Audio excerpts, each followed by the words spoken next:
should have been my first clue that something was terribly wrong. My twin sister Rochelle never knocked softly. She was loud, confident, always bursting with energy whenever she visited. But when I opened the door that cold February night, the woman standing there looked like a stranger wearing my sister's face. Purple and yellow bruises covered her left cheek. Her right eye was swollen nearly shut. Her bottom lip was split and crusted with dried blood. She wore a blue coat buttoned all the way up despite the warm hallway, and she was trembling. "Rochelle," I whispered, pulling her inside quickly. "What happened? Who did this to you?" She didn't answer right away. She just stood in my living room, staring at nothing, her arms wrapped around herself like she was trying to hold the pieces together. I guided her to my couch, and that's when I noticed she was moving carefully, like every step hurt. "Tell me," I said, sitting beside her but not touching her yet. I didn't know if touch would hurt or help right now. "Tell me everything." The story came out slowly, in broken sentences interrupted by long silences. Gabriel, her husband of 5 years. The man I'd never particularly liked but had tolerated because Rochelle seemed happy. Or at least, she'd seemed happy when I saw them together. Now I understood that what I'd seen was just another performance, another layer of the lies she'd been living. It started small, she told me. Criticism about her clothes, her cooking, her friends. Then the isolation began. He convinced her to quit her job as a teacher. He said they didn't need the money, that she should focus on their home. That seemed reasonable at the time. Then he suggested she see her friends less. They were a bad influence, he said. They didn't understand their marriage. "I should have known," Rochelle said, her voice barely above a whisper. "I should have seen it coming." "This is not your fault," I told her firmly. "None of this is your fault. The first time he hit her was 2 years ago. She'd burned dinner because she was on the phone with me." He slapped her across the face and then immediately apologized, crying, saying he'd had a terrible day at work and would never do it again. She believed him. Or she wanted to believe him. Maybe there wasn't much difference. But he did do it again. And again. The violence escalated over time. A shove became a punch. A punch became being thrown against walls. He was always careful to hit her where clothes would cover the marks. Always careful to maintain his perfect image as Gabriel Thornton, successful real estate developer, pillar of the community, devoted husband. "Why didn't you tell me sooner?" I asked, though I already knew the answer. Shame. Fear. The hope that things would get better. The fear that they never would. "He said no one would believe me," Rochelle said. "He said everyone thinks he's perfect. He said if I left him, he'd make sure I lost everything. He controls all our money, Renee. All of it. I don't even have my own bank account anymore." I felt rage building inside me, hot and fierce. Gabriel had systematically destroyed my sister's independence, her confidence, her sense of self. He'd isolated her from everyone who loved her and made her dependent on him for everything. And then he'd used that dependency to keep her trapped. "What happened tonight?" I asked. "What made you finally come here?" Rochelle touched her swollen eye gently. "He came home angry. Some business deal fell through. He started yelling about dinner not being ready. I tried to explain that he hadn't told me what time he'd be home, and he just lost it. He hit me over and over. I thought he might actually kill me this time." She started crying then, really crying, and I held her carefully, mindful of where she might be hurt. We sat like that for a long time, my sister sobbing against my shoulder while I tried to process everything she told me. "You're not going back there," I said finally. "You're staying here. We'll figure this out." "He'll come looking for me," Rochelle said. "He'll call the police and say I'm missing. He'll play the worried husband. Everyone will believe him. Then we'll tell them the truth. We'll show them what he did to you." Rochelle shook her head. "You don't understand. He's friends with half the police department. He donates to their charities. He plays golf with judges. His lawyer is one of the best in the state. Who's going to believe me over him?" She was right, and I knew it. Gabriel had spent years building his reputation, his network, his armor. Taking him down wouldn't be easy. But as I looked at my sister's battered face, I knew I had to try. We talked through the night. Rochelle told me everything about her life with Gabriel. His routines, his habits, his business dealings. She told me about the monitoring, how he tracked her phone, how he'd installed cameras throughout their house to watch her when he was away. She told me about his affairs, the women he'd slept with while demanding complete loyalty from her. She told me about the financial manipulation, how he'd taken her name off everything and left her with nothing. By the time the sun started rising, painting my living room in shades of pink and gold, I had formed a plan. It was risky, maybe even crazy, but it might be the only way to get real evidence against Gabriel. The only way to make him pay for what he'd done. What if we switched places? I said.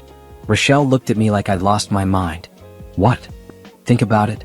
We're identical twins. Even our own parents couldn't tell us apart when we were kids. If we cut your hair like mine, wore the same clothes, copied each other's mannerisms, no one would know the difference. Renee, that's insane. Maybe. But Gabriel has all the power right now because he controls everything in your world. He has money, connections, time to cover his tracks. But if I go back there pretending to be you, I can gather real evidence. I can document everything. I can build a case that even his fancy lawyer can't defend against.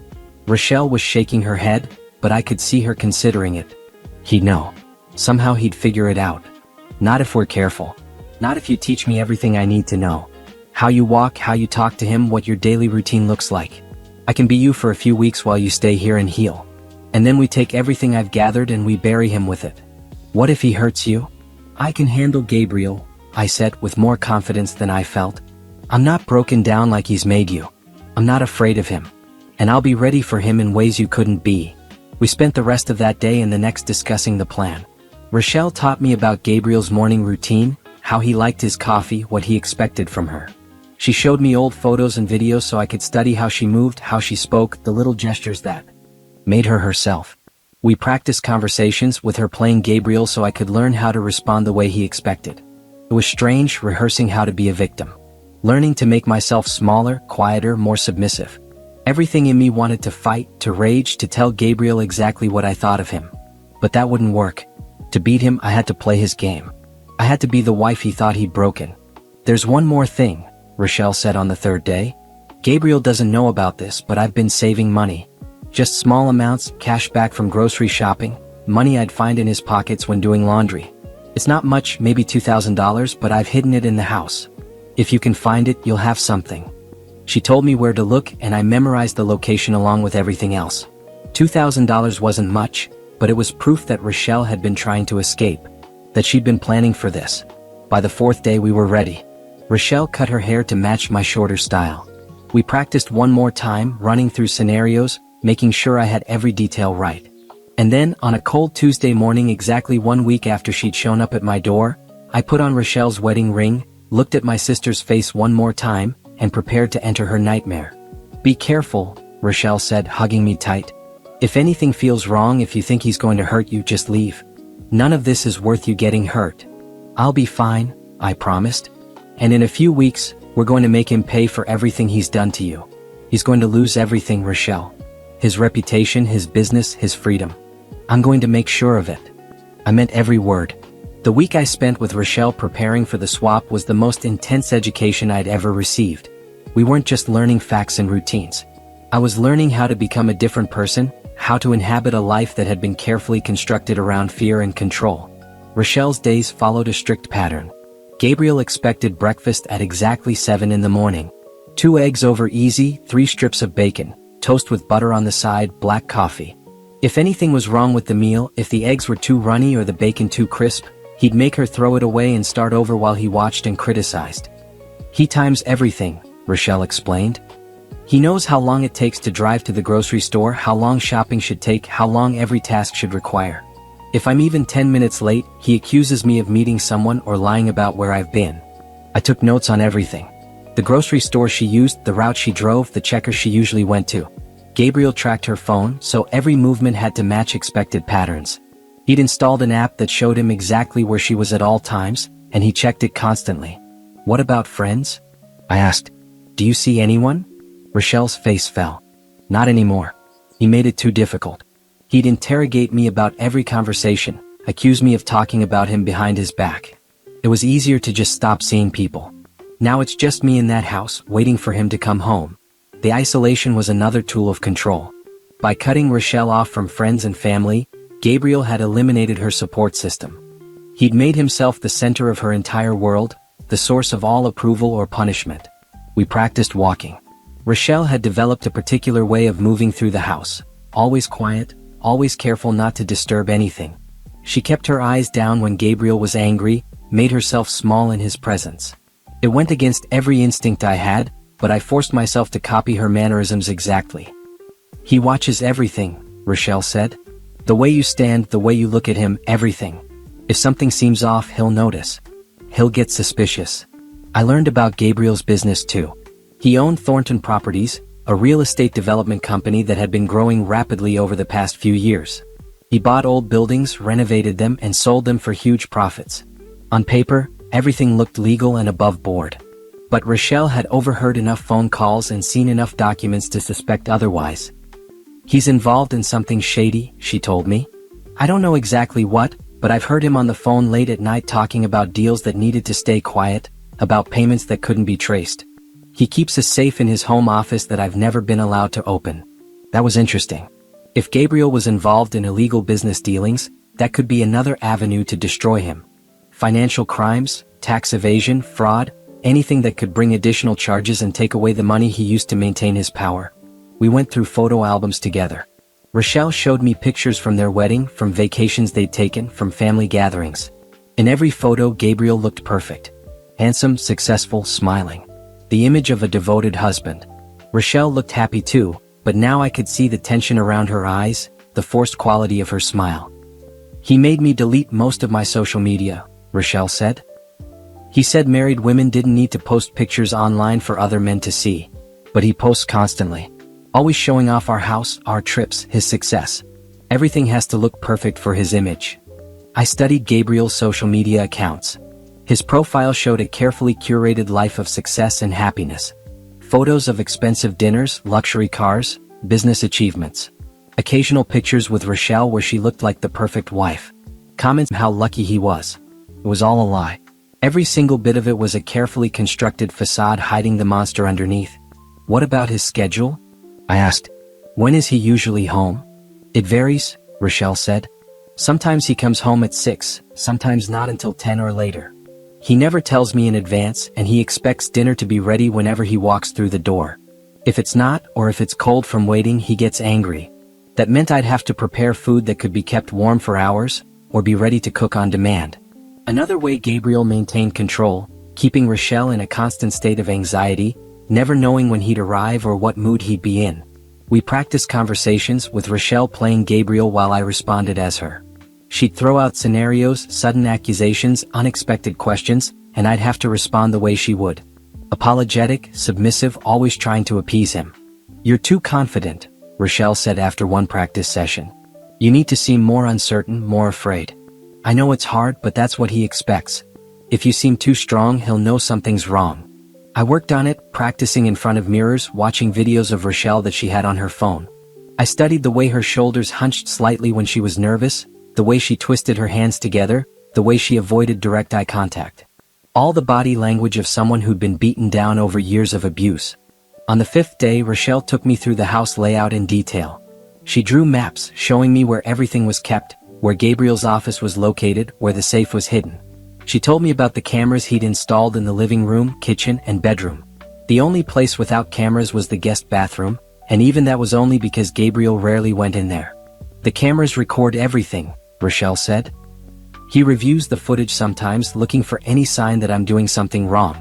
You'll have to be careful about what you do when you're alone in the house. That would make gathering evidence harder, but not impossible.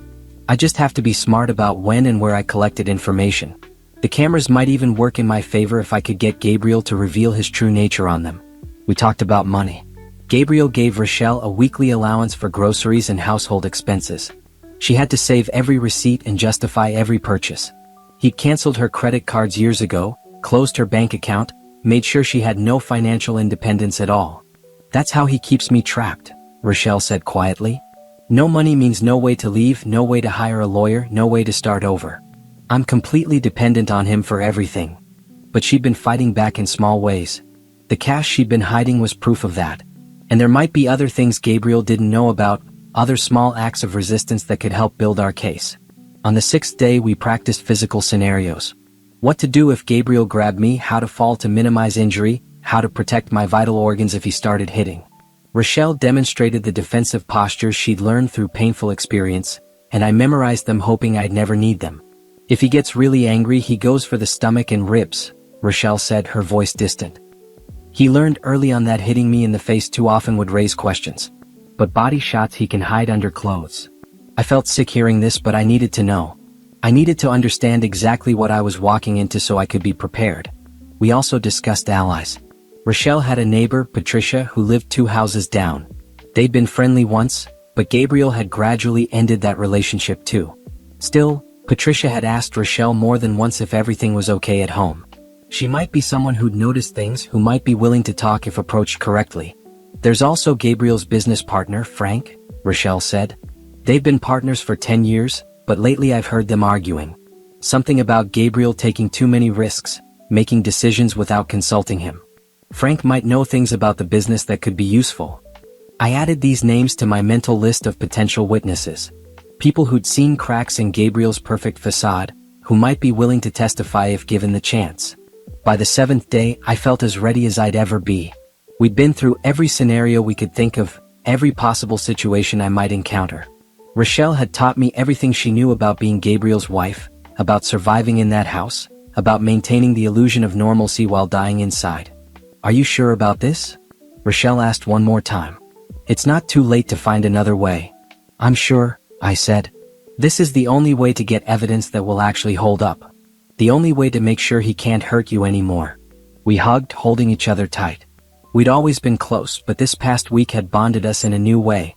I understood now what my sister had endured, the courage it had taken just to survive each day. And I was more determined than ever to make Gabriel pay for every moment of pain he'd caused her. The next morning, I put on clothes from Rochelle's wardrobe. A green sweater and jeans, nothing fancy. I styled my hair the way she wore hers, put on her wedding ring, took her keys and phone. When I looked in the mirror, Rochelle looked back at me. We were identical again, the way we'd been as children before life had taken us in different directions. Remember, Rochelle said, walking me to the door. If anything feels wrong, if you're in real danger, just get out. Call the police, call me, do whatever you need to do. Promise me. I promise, I said. But I'm going to see this through. For you and for every other woman he might hurt if we don't stop him. I drove to Rochelle's house, my hands steady on the wheel despite the nervousness in my stomach. The house was in an upscale neighborhood, a beautiful 2-story colonial with a perfectly manicured lawn. It looked like a dream home from the outside. No one would ever guess it was a prison. I used Rochelle's keys to open the door and stepped inside. The house was exactly as she described it. Elegant furniture, expensive decorations, everything in its place. And cameras in the corners watching everything. I was in. Now the real work began. The house felt wrong from the moment I stepped inside. Everything was too perfect, too controlled. The white carpet showed no footprints. The magazines on the coffee table were arranged at exact angles. Even the pillows on the couch were positioned with mathematical precision. This wasn't a home where people lived. It was a showroom, a stage set designed to project an image of perfection. I walked through slowly, getting a feel for the space while staying conscious of the cameras. Living room with the leather furniture and huge television. Dining room with the table that seated 12 but probably never hosted guests. Kitchen with top-of-the-line appliances that gleamed like they'd never been used, though I knew Rochelle cooked here every day. The master bedroom was upstairs. I climbed the steps carefully, trailing my hand along the railing the way Rochelle had shown me. The bedroom was large, decorated in shades of gray and navy blue. The bed was made with military precision. Gabriel's suits hung in the walk-in closet, organized by color and style. Rochelle's clothes took up less than a quarter of the space. I checked the time. 10 in the morning. Gabriel wouldn't be home until evening at the earliest, possibly not until late night. That gave me hours to explore, to start looking for evidence, to understand the cage my sister had been trapped in. I started in Gabriel's office. It was the one room Rochelle had been forbidden to enter, which meant it was probably where he kept his secrets. The door was locked, but I'd expected that. Rochelle had mentioned that Gabriel kept a spare key hidden in the bathroom, taped behind the mirror. I found it exactly where she'd said, along with several other keys on the same ring. The office was impressive. Dark wood desk, leather chair, built-in bookshelves lined with business books and legal texts. A computer sat on the desk, password protected. Filing cabinets stood against one wall, all locked. And there, behind a painting of a sailing ship, was the safe Rochelle had mentioned. I didn't try to open the safe yet. I didn't know the combination, and I didn't want to risk triggering any alarms. Instead, I focused on the filing cabinets. The keys I'd found unlocked them, and I started going through files methodically. Business contracts, property deeds, financial statements. Everything looked legitimate on the surface, but I photographed every document with Rochelle's phone, which I'd switched to airplane mode so Gabriel couldn't track it in real time. I'd go through everything in detail later, looking for irregularities. In the bottom drawer of the second cabinet, I found something interesting. A file labeled personal that contained bank statements for an account in Gabriel's name only. The deposits were irregular but substantial. 20,000 here, 15,000 there, 10,000 somewhere else. Nothing that matched the regular income from Thornton Properties. I photographed every page, my heart beating faster. This could be the start of something. Unexplained income, possibly unreported to the IRS. If Gabriel was taking payments under the table, hiding money from taxes, that was a crime. A crime with consequences that even his connections might not protect him from. I continued searching. In the desk drawer, I found a burner phone. That was interesting. Why would Gabriel need a second phone unless he was hiding something? I turned it on carefully. The battery was nearly dead, but I could see a list of recent calls and texts. Numbers with no names attached, messages that were cryptic but suggestive. Package delivered as requested. Payment received. Next shipment ready. This looked like more than just shady business deals. This looked like Gabriel was involved in something actively criminal. I photographed the phone's contents quickly before the battery died completely. By noon, I'd made copies of everything useful in the office. I returned everything to its exact position, locked the cabinets, put the keys back in their hiding place. When Gabriel came home, he'd never know anyone had been in here. I went downstairs to start preparing dinner. Rochelle had told me Gabriel liked pot roast on Tuesdays, so I got everything ready. The roast went into the slow cooker where it would be perfect by evening. Potatoes and carrots added. Bread dough started for fresh rolls. Everything needed to be right. While the food cooked, I explored the rest of the house more carefully. I found the hidden cache Rochelle had mentioned, tucked inside a box of tampons in the back of the bathroom cabinet. Gabriel would never look there. I left it where it was but photographed the location. More evidence of Rochelle's attempts to escape, proof that she'd been planning to leave. In the bedroom, I discovered a journal hidden between the mattress and box spring on Rochelle's side of the bed. My sister had been documenting her abuse, writing down dates and descriptions of every incident. Page after page of pain, fear, and desperation. Some entries were just a few lines. Others went on for pages, describing beatings in detail, recording Gabriel's threats and accusations. This was evidence. Real, documented evidence in Rochelle's own handwriting. I read through it all, my anger building with every word. Then I photographed every single page before returning the journal to its hiding place. The front door opened at 6:30. I heard Gabriel's footsteps in the hall, the sound of his briefcase being set down, his keys hitting the table. My whole body tensed, but I forced myself to relax, to move and breathe the way Rochelle would. "Rochelle?" he called. "I'm home." "In the kitchen," I replied, keeping my voice soft and submissive. He appeared in the doorway and I got my first real look at Gabriel Thornton. He was handsome in a cold way. Tall, well-built, perfectly groomed. He wore an expensive charcoal suit that probably cost more than most people made in a month. His dark hair was styled precisely. His smile was practiced and empty. "Something smells good," he said, moving into the kitchen like he owned everything in it. Which legally he did. "Pot roast," I said. "It should be ready in about 20 minutes. "Good." He loosened his tie, watching me. "How was your day?" This was a test.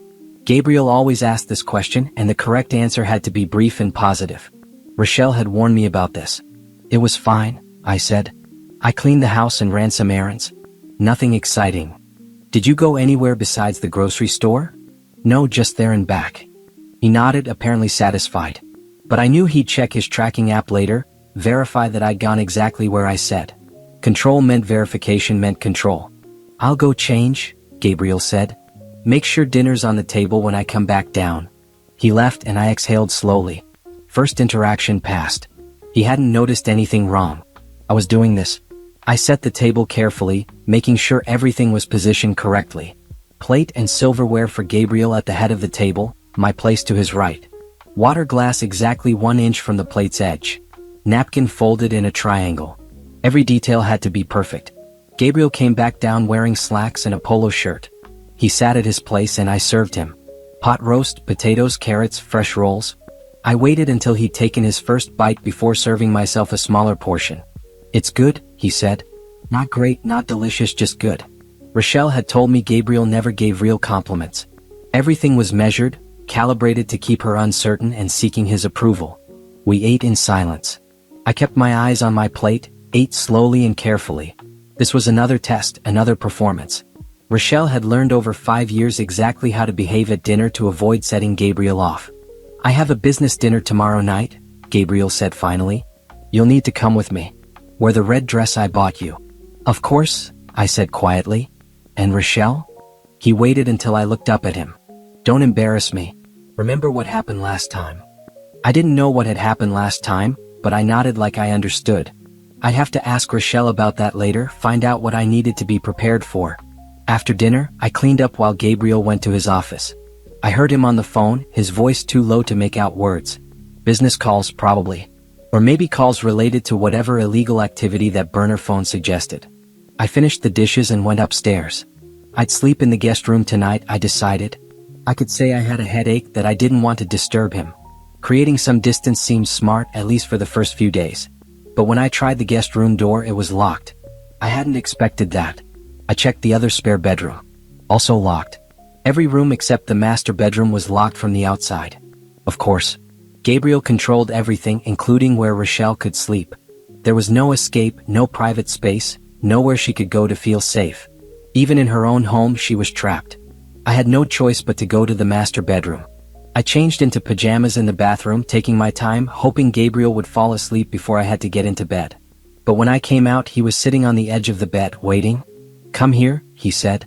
Every instinct screamed at me to refuse, to tell him exactly what I thought of him, to walk out right then. But that would blow my cover. That would end this before I had enough evidence to destroy him. I walked over slowly and he grabbed my wrist. Not hard enough to hurt yet, but firm enough to show his control. "You seem different today," he said, studying my face. "Is something wrong?" "No," I said. "I'm just tired." "Tired?" He repeated the word like it was an accusation. "You're home all day. What do you have to be tired about?" "I'm sorry," I said, using the words Rochelle had taught me. The words she'd learned to say reflexively to defuse his anger. "You're right. I'm fine." He held my wrist a moment longer, then released it. "Get some sleep. I need you looking good tomorrow night." He turned off the light and I got into bed, staying as close to the edge as possible. Gabriel fell asleep quickly, his breathing deep and even. But I lay awake for hours, staring at the ceiling, thinking about my sister who'd endured this every single night for 5 years. Tomorrow I'd gather more evidence. Tomorrow I'd push a little harder, test the boundaries a little more. But tonight, I just tried not to think about where I was, about the monster sleeping 2 feet away from me, about how long this was going to take. I'd promised Rochelle I'd make him pay. And I would, no matter what it took. The business dinner was at the Riverside Club, one of those expensive restaurants where the staff whisper and the menu has no prices. Gabriel had laid out the red dress he mentioned, a form-fitting cocktail dress that was elegant but modest. I put it on and checked myself in the mirror, making sure I looked exactly like the perfect wife Gabriel expected to present. "You look acceptable," Gabriel said when he saw me. "Not beautiful, not gorgeous, just acceptable." Another way to keep Rochelle off balance, to make her constantly question her worth. We drove in silence. Gabriel's BMW was immaculate inside, leather seats that smelled expensive, dashboard without a speck of dust. He controlled the radio, the temperature, everything. Even the car was part of his domain where Rochelle had no say. The Riverside Club was exactly as pretentious as I expected. Crystal chandeliers, white tablecloths, waiters in tuxedos. Gabriel was greeted by name, shown to a table where 3 other couples were already seated. Business associates, I realized.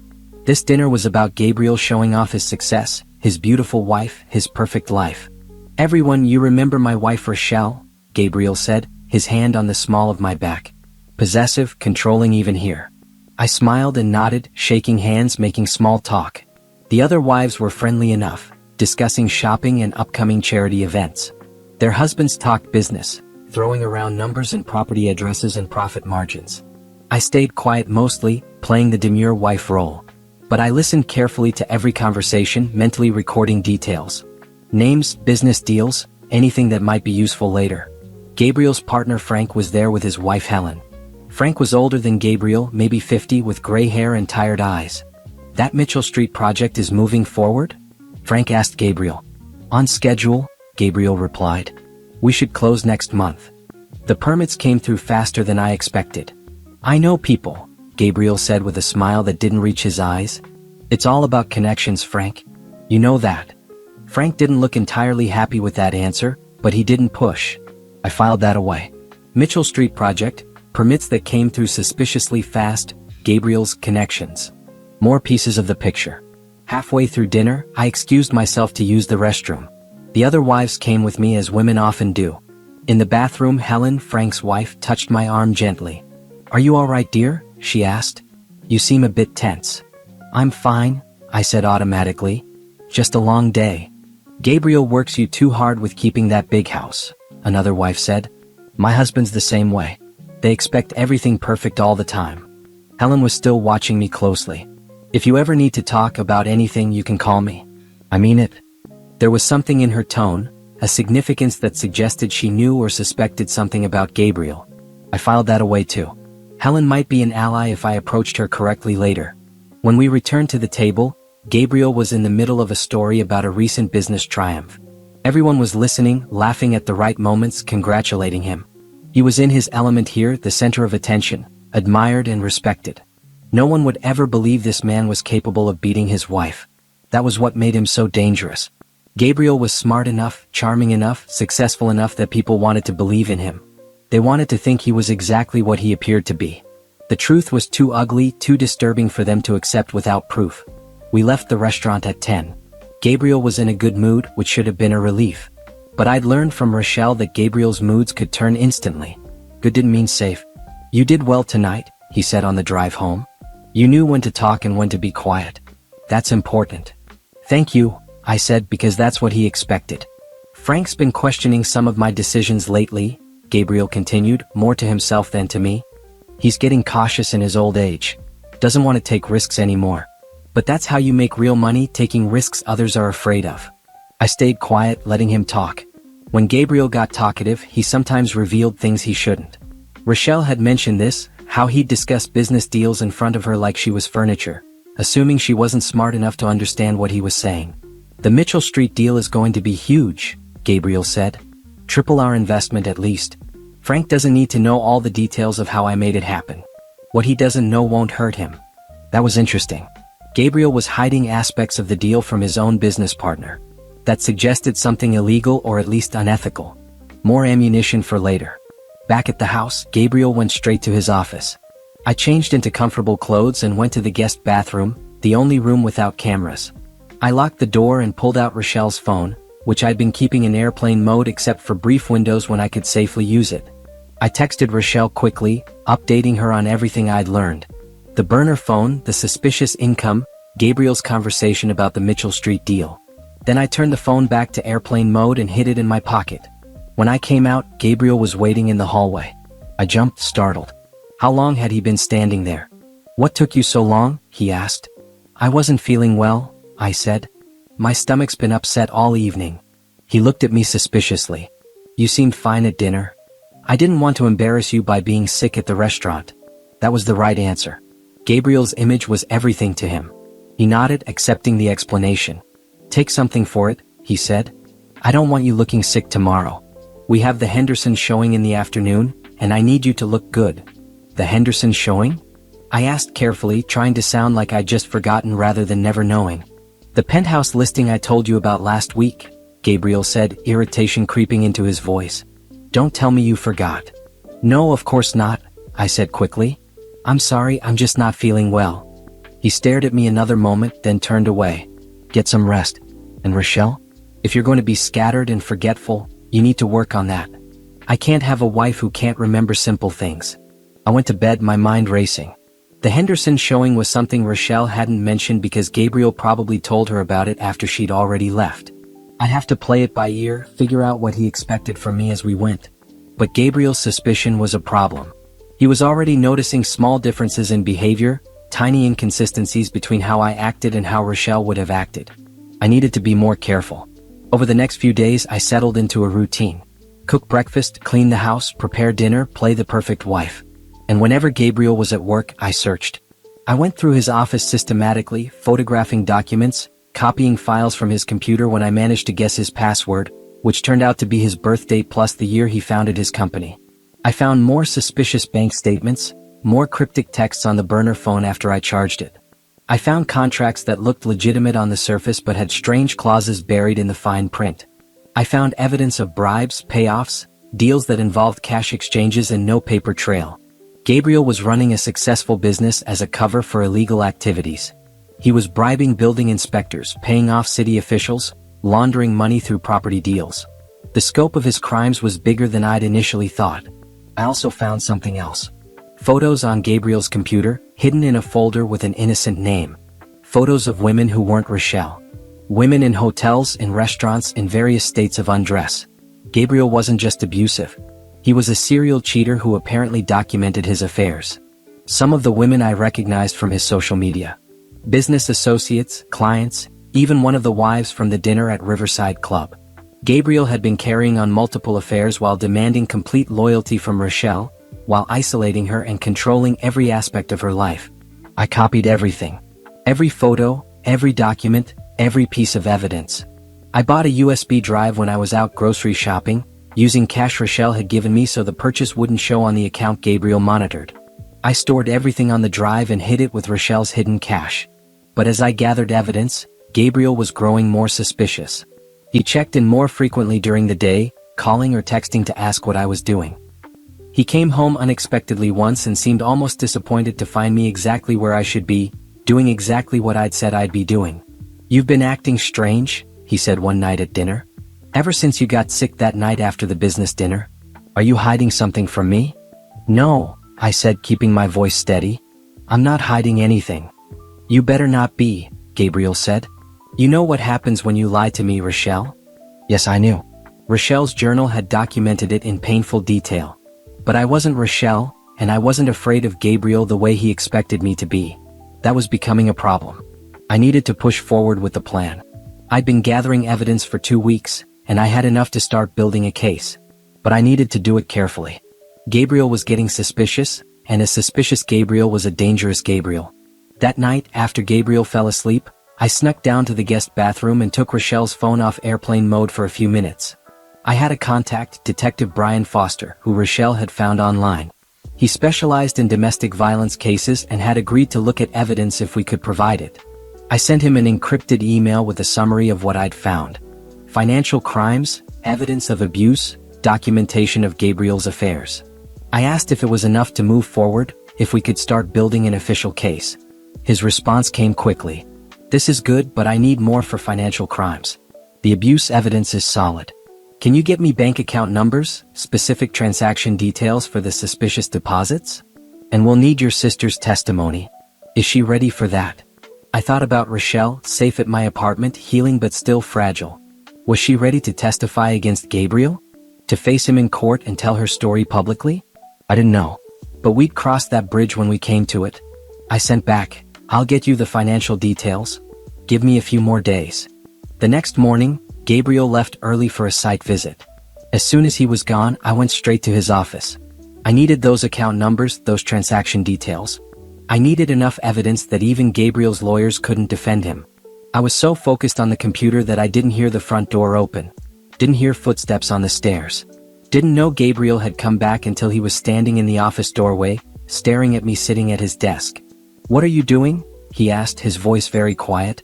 My heart stopped. I'd been caught. "I asked you a question, Rochelle." Gabriel's voice was still quiet, but there was steel underneath. "What are you doing in my office?" I forced myself to stay calm, to think fast. I was sitting at his desk with his computer on, logged into his files.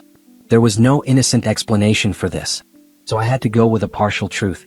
"I was looking for something," I said, keeping my voice small and frightened, the way Rochelle would sound. "Looking for what?" He stepped into the room, closing the door behind him. The click of the latch felt final, like a trap springing shut. "Money," I said. "I needed money." Gabriel laughed, but there was no humor in it. "You need money? I give you everything. This house, your clothes, food, and allowance for groceries. What else could you possibly need?" "I wanted to buy you a birthday present," I said, the lie forming as I spoke. "Something special.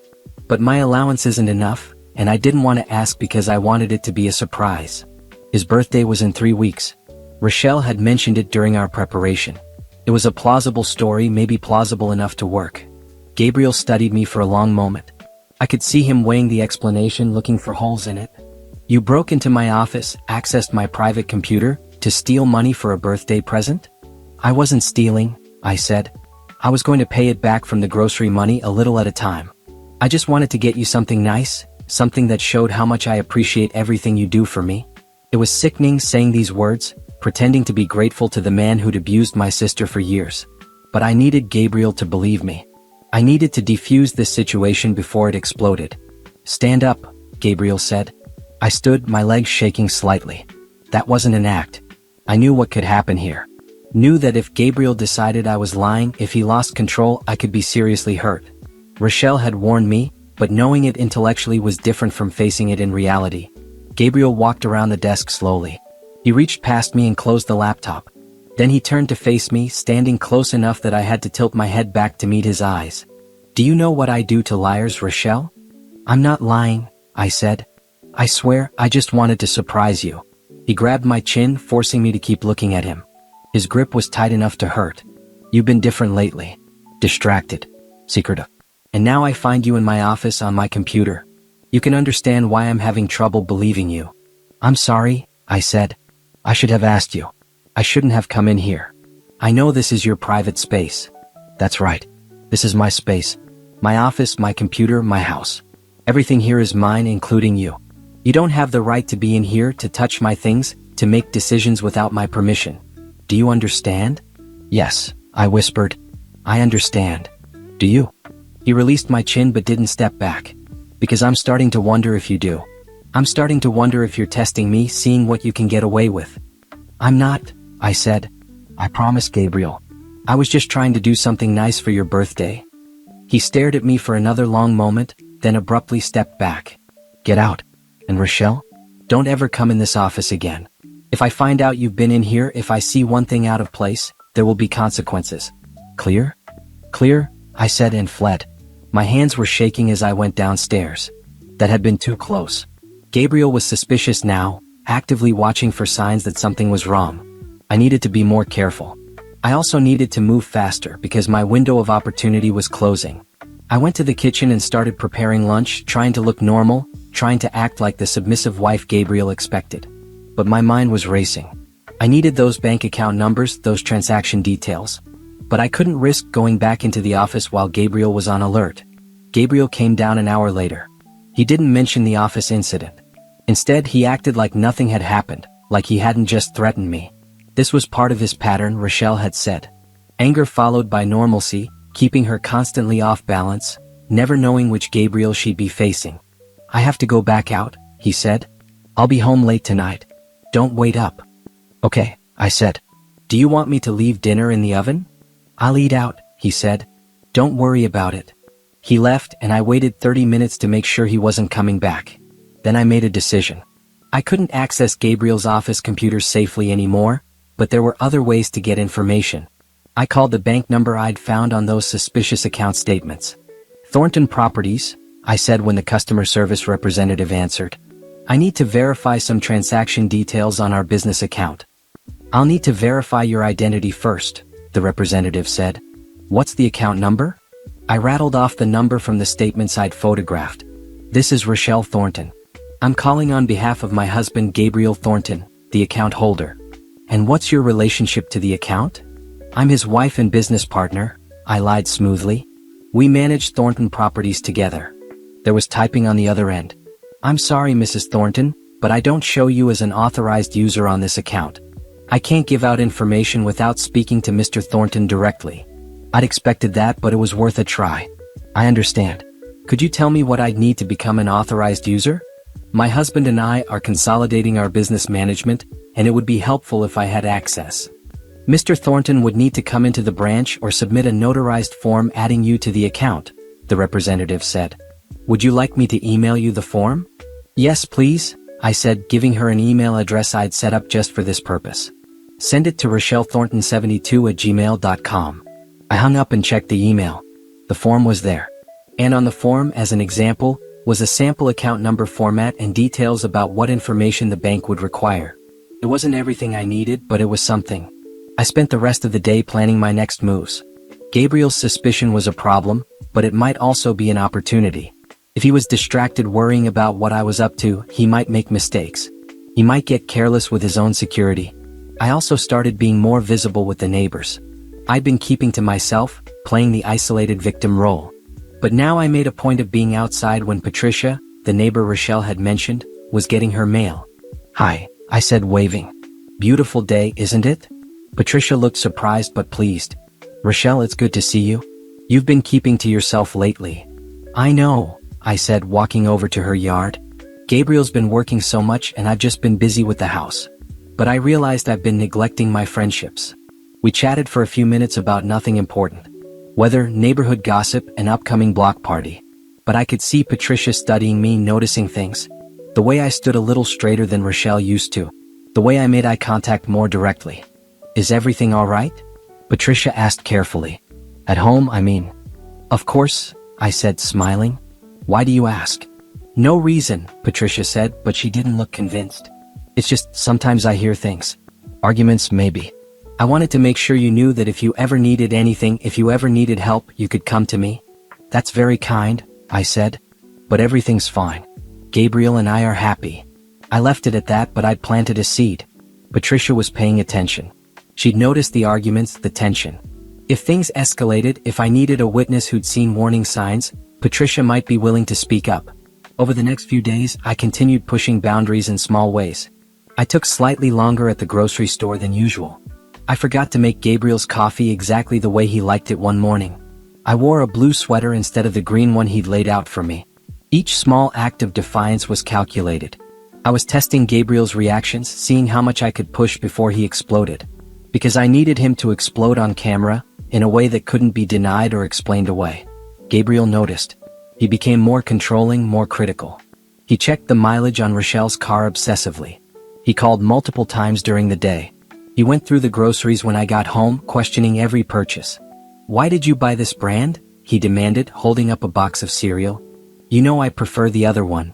"They were out of stock," I said. "I thought you'd want me to get something instead of nothing." "You should have gone to a different store," Gabriel said. "You should have made sure you got exactly what I wanted." "I'm sorry," I said, but I didn't sound as sorry as Rochelle would have. I couldn't quite make myself grovel the way he expected. Gabriel's eyes narrowed. "You're not sorry. You don't care about what I want anymore. You think you can just do whatever you want." "That's not true," I said. "I'm trying my best to make you happy." "Are you?" He stepped closer, using his height to intimidate. "Because it doesn't feel like it. It feels like you're challenging me, testing me, seeing what you can get away with." This was dangerous. I was pushing him toward the edge, and I needed to be careful not to push so hard that he hurt me seriously before I could complete my mission. "I'm not challenging you," I said, softening my tone. "I'm your wife. I love you. I just want us to be happy together." The words nearly choked me, but they had the desired effect. Gabriel's anger ebbed slightly, replaced by suspicion. "Then prove it. Prove you're still the wife I married." "How?" I asked. "The Henderson showing tomorrow," Gabriel said. "I need you there, looking perfect, acting perfect. Can you do that?" "Of course," I said. "We'll see," Gabriel said. "We'll see if you can remember how to behave properly." The next day, I dressed carefully for the Henderson showing. A navy dress, modest heels, minimal jewelry. Gabriel drove us to a high-rise downtown where Thornton Properties was selling a penthouse apartment. The place was stunning, floor-to-ceiling windows with city views, marble countertops, top-of-the-line everything. A couple was already there when we arrived. Rich, judging by their clothes and the way they moved through the space like they owned it already. Gabriel turned on the charm immediately, becoming the successful, personable businessman everyone expected. And I played my part, when appropriate. Gabriel kept his hand on my back the entire time, a gesture that looked affectionate but felt like control. The showing went well. The couple seemed interested, discussing prices and closing dates. Gabriel was in his element, negotiating, selling not just the property but his image as a trustworthy, successful developer. As we were leaving, Gabriel's phone rang. He looked at the caller ID and frowned. "I need to take this. Wait in the car." I went to the parking garage while Gabriel stayed in the lobby, pacing and talking. I couldn't hear what he was saying, but his body language was agitated. Angry. When he got to the car 10 minutes later, his jaw was tight. Frank is being difficult again. He wants to review all the Mitchell Street contracts, wants to audit the books. He's getting paranoid in his old age. Maybe he's just being careful, I said. He's being a coward, Gabriel snapped. He doesn't have the vision to see what I'm building. He wants to play it safe, make small profits, stay comfortable. That's not how you get ahead. He drove aggressively, weaving through traffic, taking turns too fast. His anger was palpable, filling the car like toxic gas. I stayed quiet, let him vent, and watched carefully. Frank thinks he can question my decisions, Gabriel continued. Thinks he has the right to audit my work. Well, he's in for a surprise. I'll show him exactly what I think of his interference. This was interesting. Gabriel and Frank's partnership was deteriorating. That could work in my favor. An angry business partner might be willing to share information, especially if he thought Gabriel was doing something illegal. When we got home, Gabriel went straight to his office and slammed the door. I heard him on the phone, his voice raised but not loud enough to make out words. This was my chance. I went to the guest bathroom and pulled out Rochelle's phone. I texted Detective Foster with an update about Gabriel's suspicious behavior, about the tension with Frank, about my belief that the Mitchell Street deal was connected to Gabriel's illegal activities. His response was immediate. Can you get proof? Specific documents about Mitchell Street?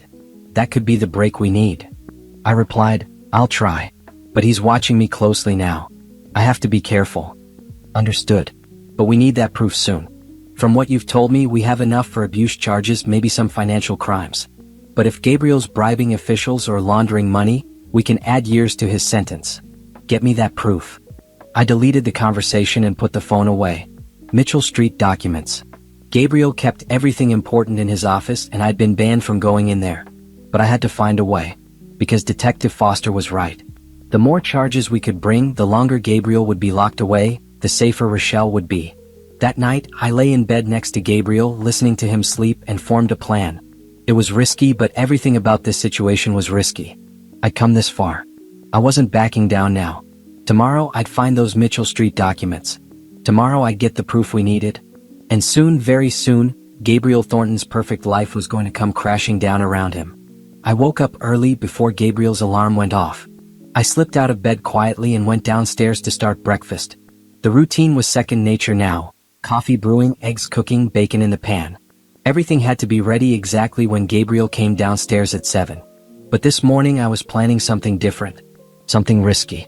Gabriel appeared at 7 precisely, dressed in a gray suit, tie perfectly knotted. He sat at the table and picked up his coffee, taking a sip and grimacing. This is cold, he said. I'm sorry, I said, though the coffee was actually the perfect temperature. I'd made it exactly 4 minutes ago. Let me make you a fresh cup. I poured the coffee down the sink and started a new pot, moving slowly. Gabriel checked his watch impatiently. I have an 8 o'clock meeting, he said. I don't have time for this. I'll hurry, I said, but I didn't hurry. I let the coffee brew at its normal pace while Gabriel got more and more agitated. Forget it, he finally said, standing up. I'll get coffee on the way. He grabbed his briefcase and headed for the door. This was what I'd been hoping for. Gabriel rushed when he was running late, and rushed meant careless. Don't you want breakfast? I called after him. I'll eat at the office, he said, and then he was gone. I waited exactly 3 minutes, listening for the sound of his car pulling out of the driveway. Then I went to his office. The door was locked as always, but I had the spare key from the bathroom hiding place. Inside I moved quickly. I didn't know how much time I had. Gabriel might realize he forgot something and come back. I needed to find those Mitchell Street documents and get out. The filing cabinet was the logical place to start. I unlocked it and started going through files. Property records, contracts, financial statements. Everything was meticulously organized, which actually made it easier to search. I found the Mitchell Street file in the 3rd drawer. It was thick, full of documents spanning several months. Purchase agreements, renovation plans, permit applications, and there, near the back, what I was looking for. A series of emails printed out and stapled together. Gabriel corresponding with someone named J. Morrison about the Mitchell Street project. The early emails were normal business discussion. But then the tone changed. The permit office is being difficult. They say the zoning isn't right for what we're planning. I can take care of the zoning issue. Will cost you though. $50,000 should handle it. That's a lot of money for a permit. That's the price of doing business fast. You want this project to move forward or not? Fine. How do you want payment? Cash. I'll send you an address. I photographed every page with shaking hands. This was it. Clear evidence of bribery. Gabriel had paid someone, probably a city official, to approve permits that shouldn't have been approved. This was exactly what Detective Foster needed. I kept digging through the file. More emails, more suspicious payments.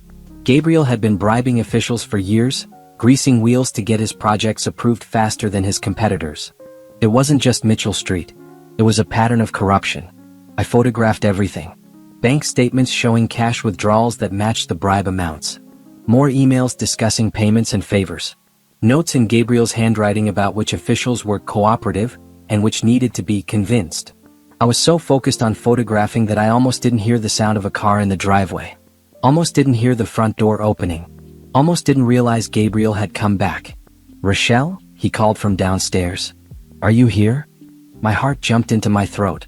I was in his office, surrounded by evidence, with no innocent explanation for why I was here. If he came upstairs, if he found me, this was over. I shoved the Mitchell Street file back into the drawer as quietly as possible, locked the filing cabinet, slipped the office key into my pocket. The camera was harder.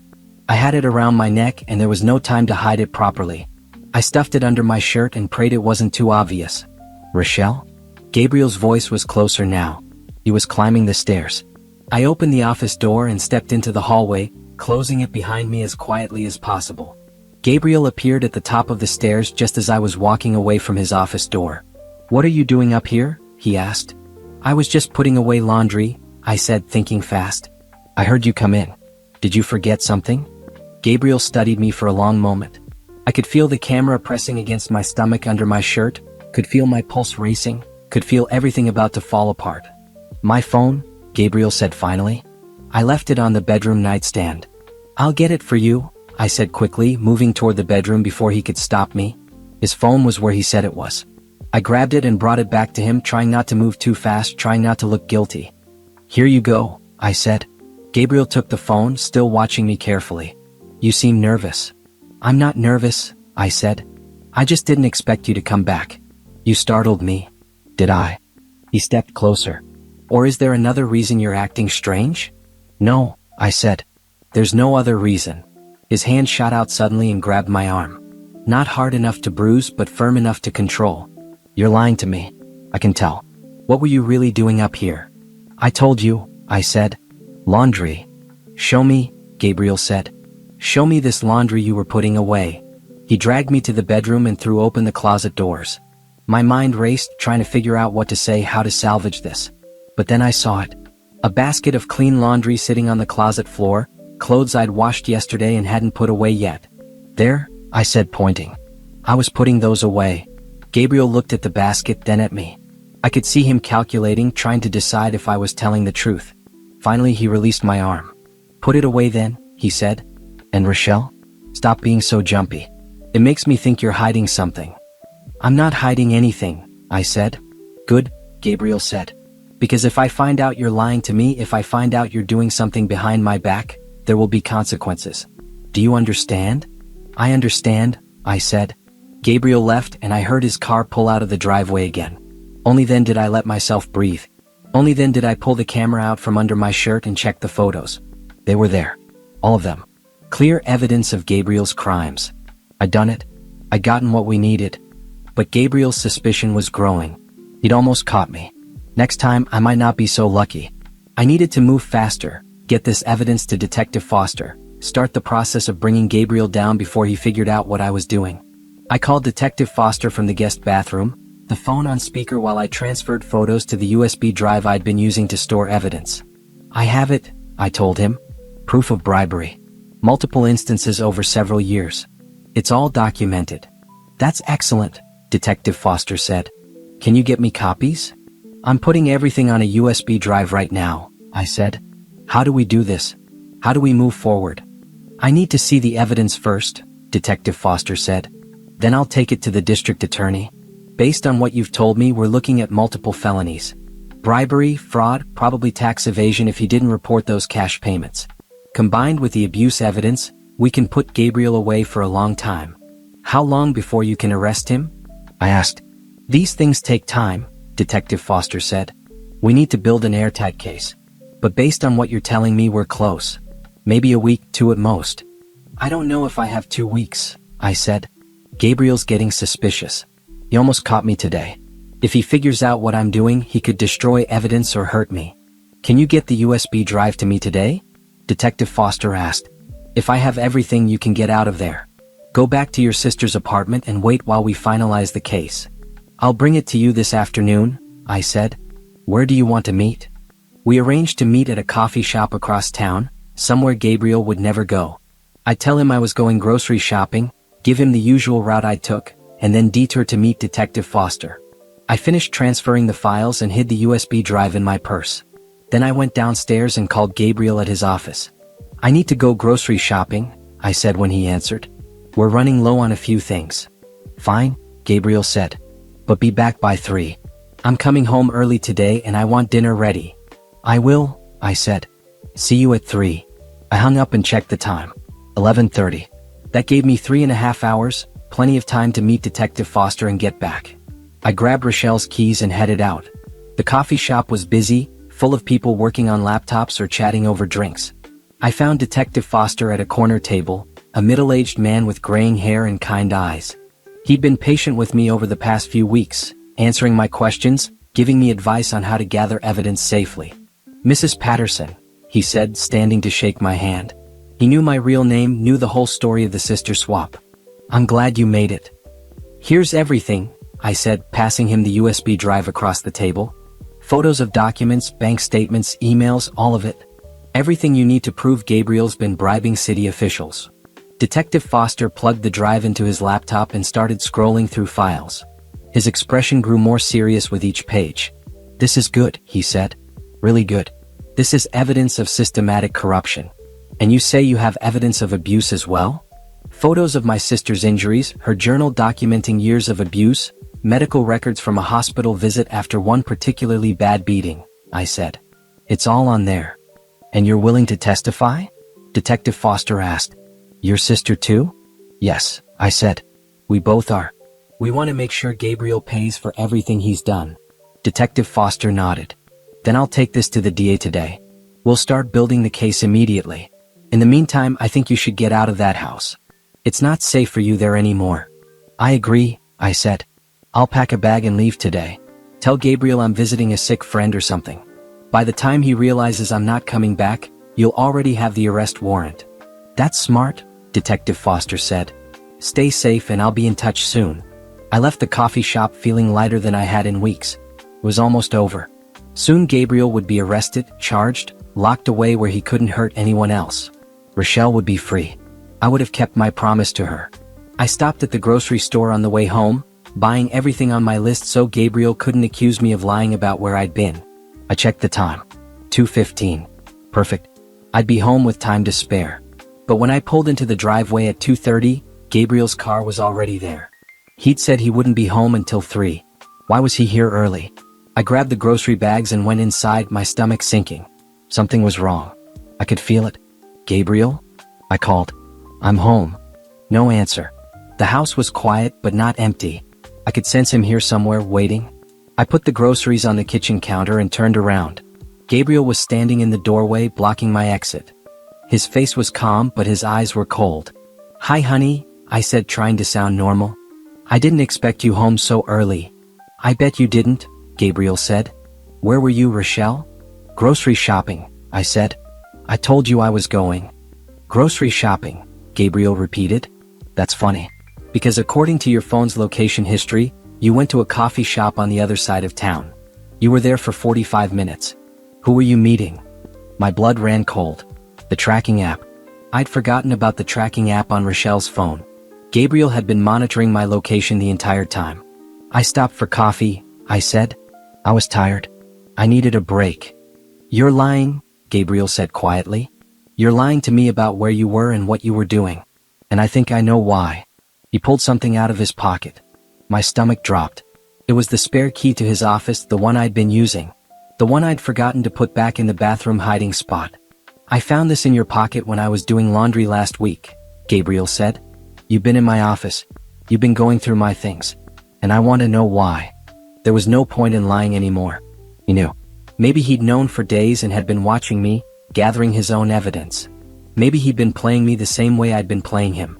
I know what you've been doing, I said, deciding to go on the offensive. I know about the bribes, the affairs, all of it. And I have proof, Gabriel. Proof that's going to send you to prison. Gabriel smiled, but it wasn't a pleasant smile. Is that so? And where is this proof? Somewhere safe, I said. Somewhere you'll never find it.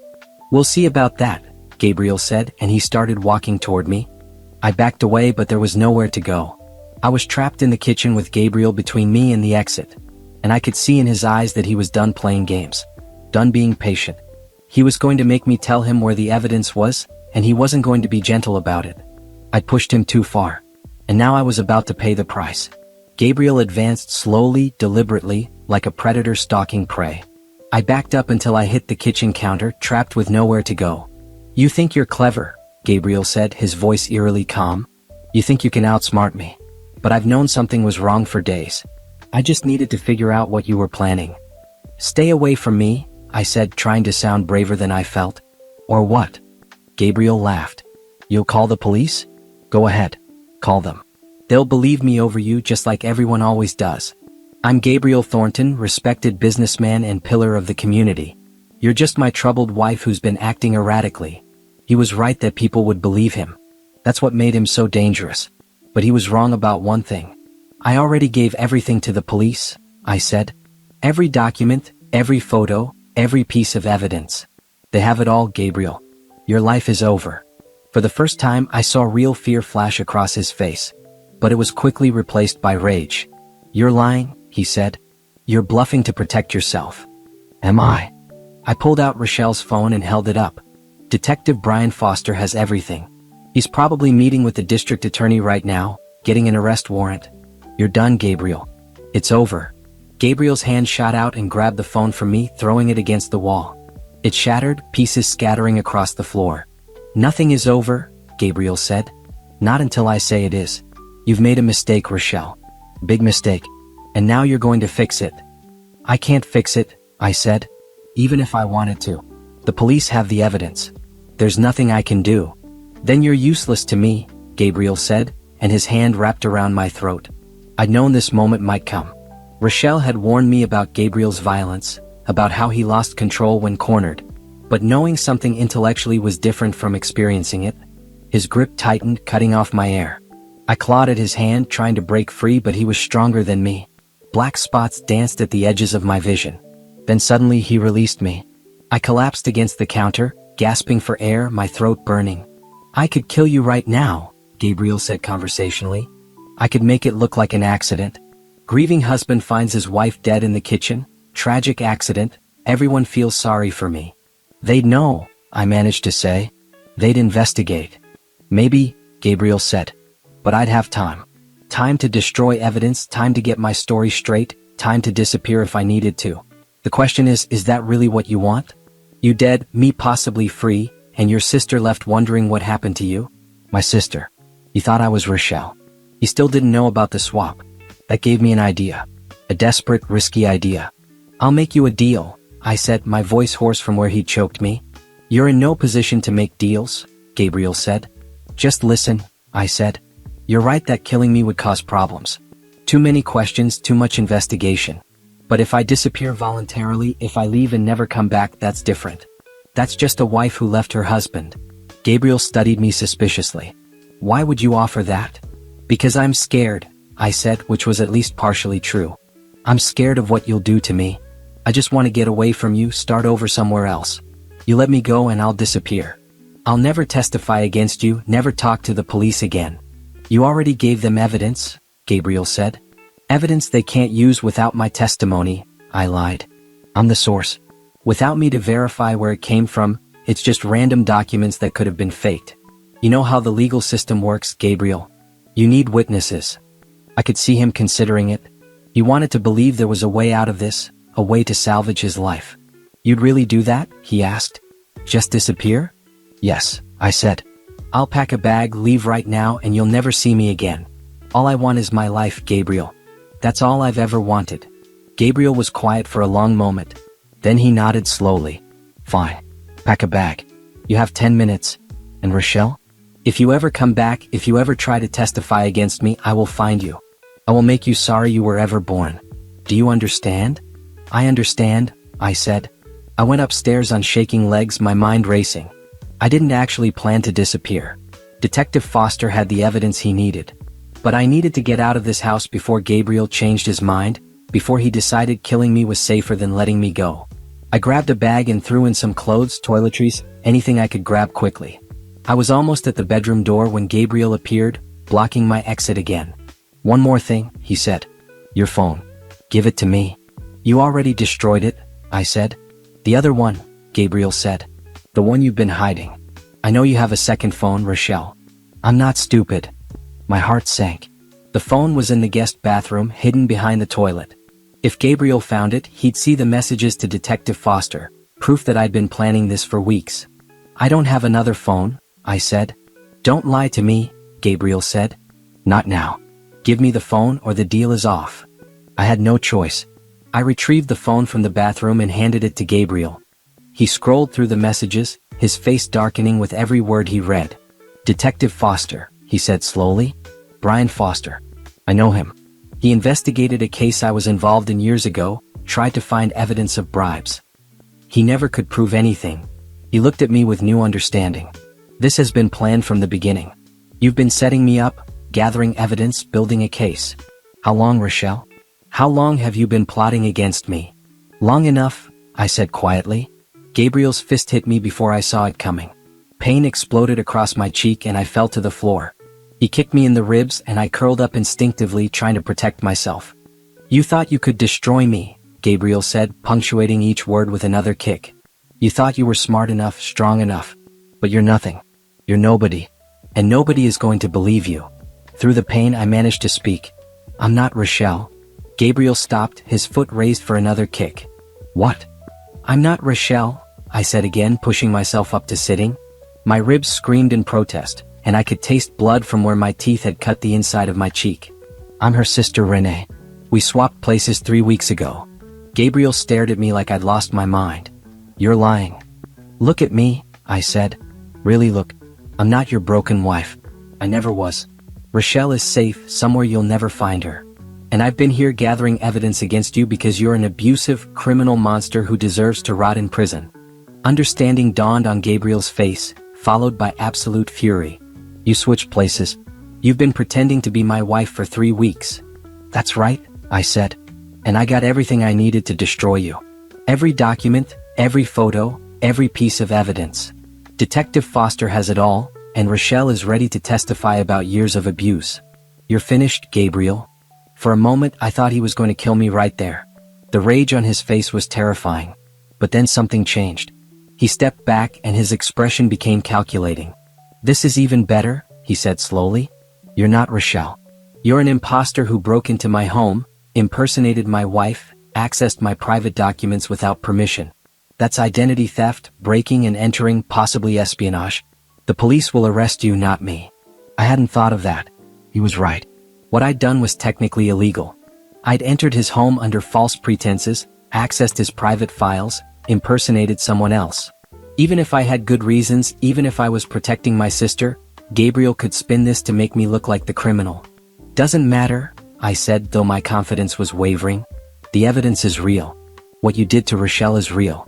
They'll still charge you." "Maybe," Gabriel said. "Or maybe they'll question how that evidence was obtained. Maybe they'll throw it all out because it was gathered illegally. And then where will you be? In jail, probably, while I walk free." He smiled then, genuinely pleased with himself. "You thought you were so smart. But you just gave me the perfect defense." He pulled out his phone and dialed. "Police? Yes, I'd like to report a break-in. Someone has been impersonating my wife and living in my home. Yes, she's here now. The address is..." I realized with cold certainty that I'd made a terrible mistake. In my determination to help my sister, to gather enough evidence to put Gabriel away, I'd broken laws. I'd given him ammunition to use against me and possibly against Rochelle too. But as Gabriel was giving the police his address, I heard sirens in the distance. Getting closer. Coming here. Gabriel heard them too. He frowned, confused. "What?" The sirens stopped outside. Car doors slammed. And then someone was pounding on the front door. "Police. Open up." Gabriel and I stared at each other. Then he ran to the window and looked out. His face went pale. "There are 3 police cars out there," he said. The pounding came again. "Gabriel Thornton." This is the police. We have a warrant for your arrest. Open the door now. Detective Foster hadn't waited. He'd taken the evidence straight to the DA, gotten a warrant, and come immediately. They were here to arrest Gabriel right now. Gabriel looked at me and I saw something like respect in his eyes mixed with the hatred. You really did it? You actually took me down? I told you I would, I said. The front door burst open. Police officers flooded in, Detective Foster leading them. They found us in the bedroom, me on the floor bruised and bleeding, Gabriel standing over me. Gabriel Thornton, you're under arrest, Detective Foster said. Charges include bribery of public officials, fraud, assault, and domestic violence. You have the right to remain silent. Two officers grabbed Gabriel, pulling his arms behind his back, snapping handcuffs on. He didn't resist. He just stared at me as they read him his rights. This isn't over, he said. My lawyers will tear you apart. You broke into my home, impersonated my wife, stole my private documents. You'll go to prison too. Maybe, I said, letting Detective Foster help me to my feet. But you'll be there longer. And Rochelle will be free. That's all that matters. They led Gabriel away. I watched through the window as they put him in the back of a police car, watched as the car pulled away with him inside. It was over. Finally over. Detective Foster turned to me. Are you all right? Do you need a paramedic? I'll be fine, I said, though my ribs hurt with every breath. Is Rochelle safe? She's safe, Detective Foster assured me. We had officers watching your apartment just in case Gabriel tried anything. She's been worried about you. Can I see her? Soon, Detective Foster said. But first, I need you to come to the station and give a statement. Everything that happened, everything you found, all of it on record. Can you do that? Yes, I said. I can do that. They took me to the police station. I spent 3 hours telling them everything, answering every question, describing every piece of evidence I'd collected. My hands shook as I signed the statement, but I kept my voice steady. When I was finally finished, Detective Foster walked me out to where Rochelle was waiting. My sister looked better than she had 3 weeks ago. The bruises had faded. There was color in her face again. And when she saw me, she ran over and hugged me tight. You did it, she whispered. You really did it. We did it, I said, hugging her back despite my aching ribs. Together. The next few days were a blur of activity. Lawyers, police interviews, media attention. Word had gotten out about Gabriel's arrest, and suddenly everyone wanted to know the story. The respected businessman, the hidden abuse, the sister who'd swapped places to gather evidence. But Rochelle and I stayed mostly silent. We let our lawyers handle the press while we focused on the legal case building against Gabriel. Attorney Monica Reynolds was exactly who we needed. She was sharp, experienced, and had a reputation for taking down abusers who thought they were untouchable. When we met her in her office 3 days after Gabriel's arrest, she laid out the situation clearly. Gabriel's lawyers are trying to get the evidence thrown out, she said. They're claiming everything was obtained illegally because Renee entered the home under false pretenses. Will that work?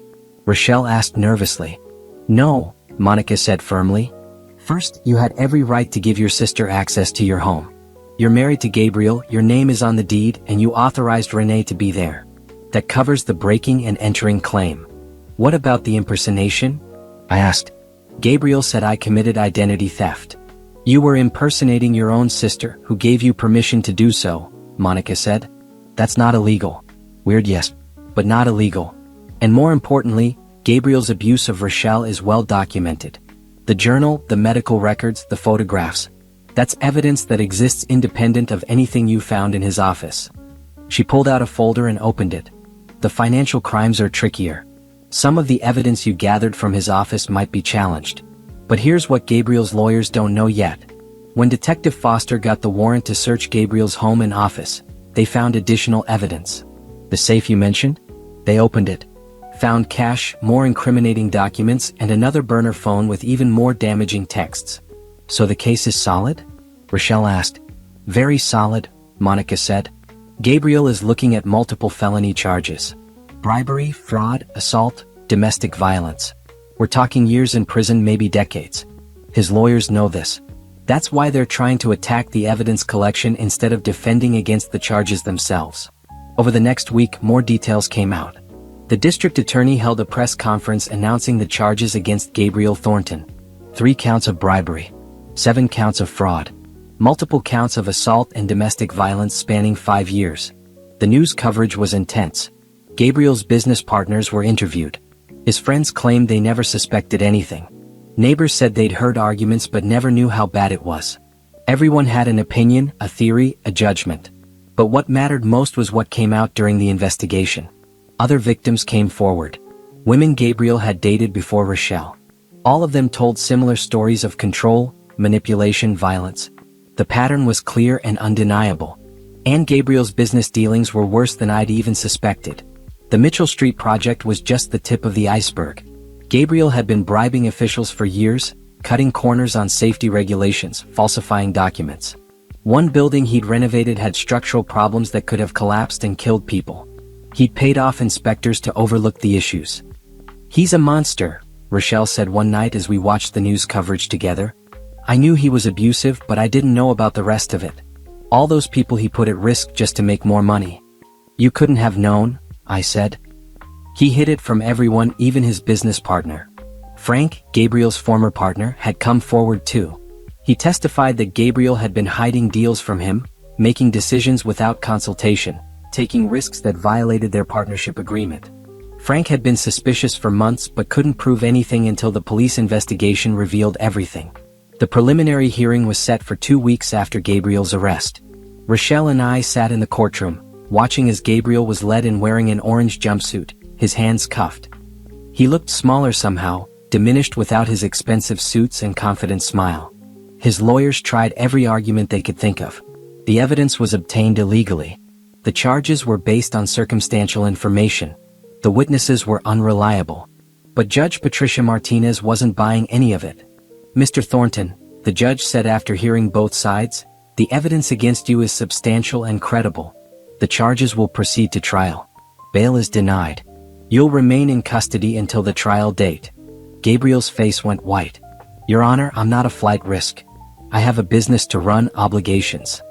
"You have multiple serious charges against you," Judge Martinez interrupted, "including evidence suggesting you've bribed public officials, which means you have connections that could help you flee.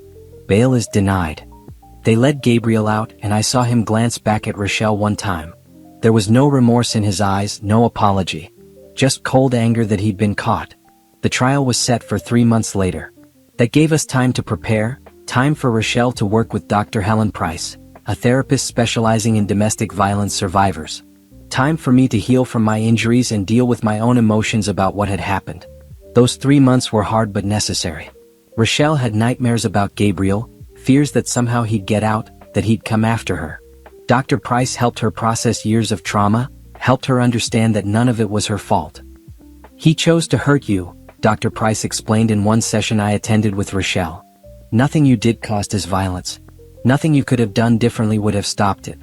This was about his need for control, his anger issues, his choice to abuse. Not about you." Rochelle cried a lot during those months, but she also started to heal. She started to remember who she'd been before Gabriel, started to reclaim parts of herself she'd lost. She applied for teaching jobs again. She reconnected with old friends. She started to rebuild a life. I went back to my own apartment and my graphic design work, but I checked in with Rochelle every day. We were closer now than we'd ever been, bonded by what we'd gone through together. The trial finally began in late summer. The courtroom was packed with reporters, curious onlookers, and people who'd been affected by Gabriel's crimes. Rochelle and I sat behind the prosecutor's table, Monica Reynolds beside us. Gabriel's defense team was expensive and aggressive. They attacked every witness, questioned every piece of evidence, tried to paint Gabriel as a successful businessman being targeted by a vindictive ex-wife and her meddling sister. But the evidence was overwhelming. Monica presented the photographs of Rochelle's injuries, the journal entries describing years of abuse, medical records from hospital visits, testimony from doctors and nurses who treated her.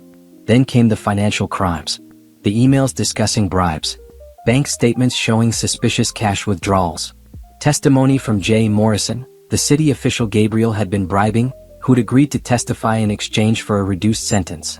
"Mr. Thornton approached me 3 years ago," Morrison testified. "He said he needed permits approved quickly and was willing to pay for it. I was going through a divorce, money was tight. I made a terrible mistake and agreed." "How many times did Gabriel Thornton pay you to approve permits or overlook violations?" Monica asked.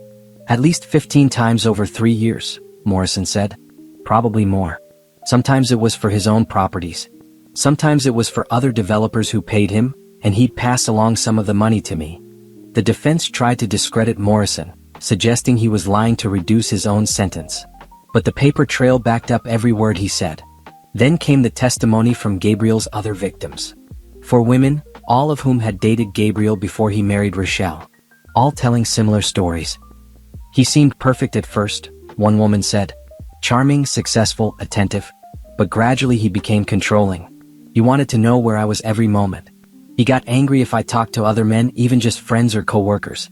When I tried to break up with him, he grabbed me and shook me. Told me I couldn't leave him. I got away, but I was afraid to press charges. He had money, lawyers, connections. I thought no one would believe me. By the time it was Rochelle's turn to testify, the jury had heard from multiple victims, seen mountains of evidence, listened to experts explain the patterns of abuse and financial crimes. But Rochelle's testimony was the most powerful. She walked to the witness stand with her head held high. She wore a green dress, simple and professional. She didn't look at Gabriel as she was sworn in. Monica started with basic questions, establishing Rochelle's background, how she'd met Gabriel, what their relationship had been like at first. Then they moved into the abuse. When did Gabriel first hit you? Monica asked. About 3 years into our marriage, Rochelle said, her voice steady. I burned dinner. He slapped me and said I was careless and stupid. Then he immediately apologized and cried, said it would never happen again. But it did happen again? Yes. It got worse over time.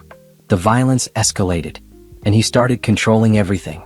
My money, my phone, my movements. I felt like I was drowning, but I didn't know how to escape. Why didn't you leave earlier? He'd taken everything from me, Rochelle said. My job, my friends, my financial independence. He tracked my every movement. He told me no one would believe me if I accused him. And I believed him. He was so good at maintaining his public image while being a completely different person at home. What finally made you leave? He beat me so badly that I thought he might actually kill me. I realized if I stayed, I would die. So I went to my sister's apartment, and we came up with a plan to gather evidence against him. The defense attorney, a man named Richard Harrison, tried to shake Rochelle's testimony during cross-examination. He suggested she was exaggerating, that her injuries could have come from other sources, that she'd conspired with me to frame an innocent man. Isn't it true that you and your sister planned this elaborate scheme to steal your husband's money? Harrison asked. No, Rochelle said firmly. We planned to gather evidence of his crimes so he could be held accountable for what he'd done to me and to others.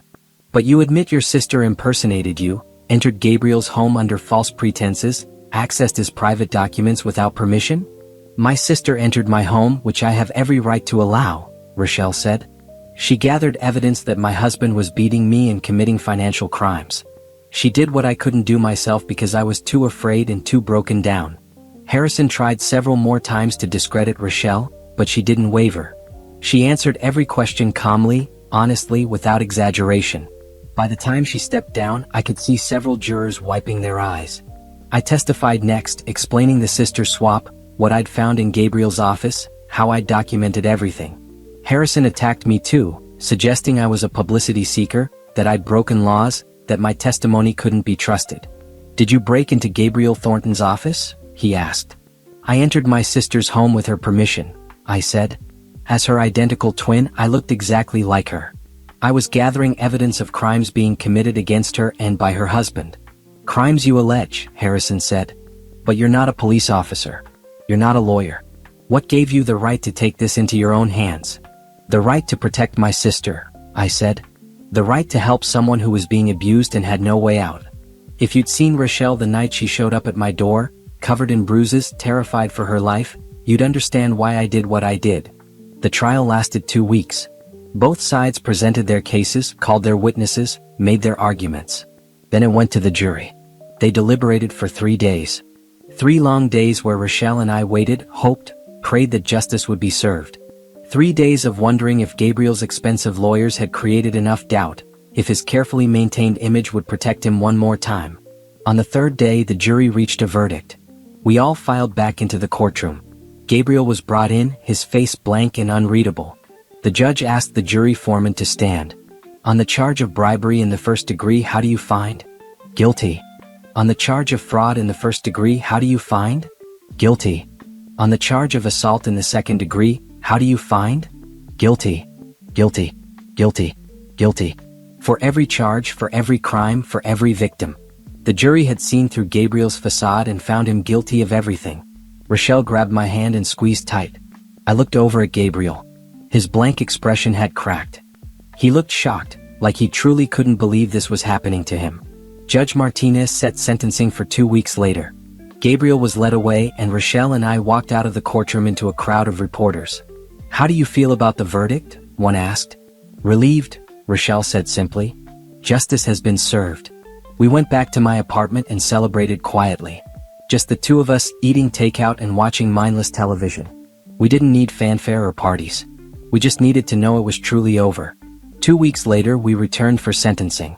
Judge Martinez looked at Gabriel with no sympathy. Mr. Thornton, you have been found guilty of multiple serious crimes, she said. You abused your position of power and trust. You hurt people physically, emotionally, and financially. You showed no remorse and took no responsibility for your actions. She paused, looking at some papers. I'm sentencing you to 25 years in prison. With the terms of your sentence, you'll be eligible for parole in 17 years, but only if you show genuine rehabilitation. 25 years. Gabriel would be 60 when he got out, if he ever got out. His life, his reputation, his freedom, all gone. Rochelle exhaled beside me. It was finally truly over. The day after Gabriel's sentencing, I woke up to find Rochelle already awake, sitting at my kitchen table with her laptop open and a smile on her face. Look at this, she said, turning the screen to show me. It was an email from Riverside Elementary School. They want to interview me for a 4th grade teaching position. That's amazing, I said, sitting down beside her. When's the interview? Next week, Rochelle said. I'm nervous but excited. I haven't taught in 5 years. What if I'm not good at it anymore? You'll be great, I assured her. You love teaching. And now you get to do it again without anyone telling you that you can't. That was the strange part about the aftermath. Gabriel was in prison, no longer a threat, but Rochelle was still learning how to live without his control. She'd catch herself asking permission for things, then remember she didn't need to anymore. She'd make decisions and then second-guess them, worried about consequences that no longer existed. Dr. Price had explained that this was normal. 5 years of abuse doesn't go away overnight, she told Rochelle. Recovery is a process. Be patient with yourself. Rochelle was trying. She went to therapy twice a week. She reconnected with her old friend Whitney, who'd been her college roommate. She bought clothes and colors she liked instead of colors Gabriel had approved. Small steps, but each one mattered. The legal fallout continued for months. Gabriel's business partner Frank filed a lawsuit to dissolve Thornton Properties and recover his investment. Gabriel's assets were frozen while the court sorted out what had been legitimately earned and what had come from illegal activities. The city officials Gabriel had bribed were prosecuted too. J. Morrison got 3 years in a minimum security prison. 2 other officials lost their jobs and paid fines. The corruption ran deeper than anyone had initially realized.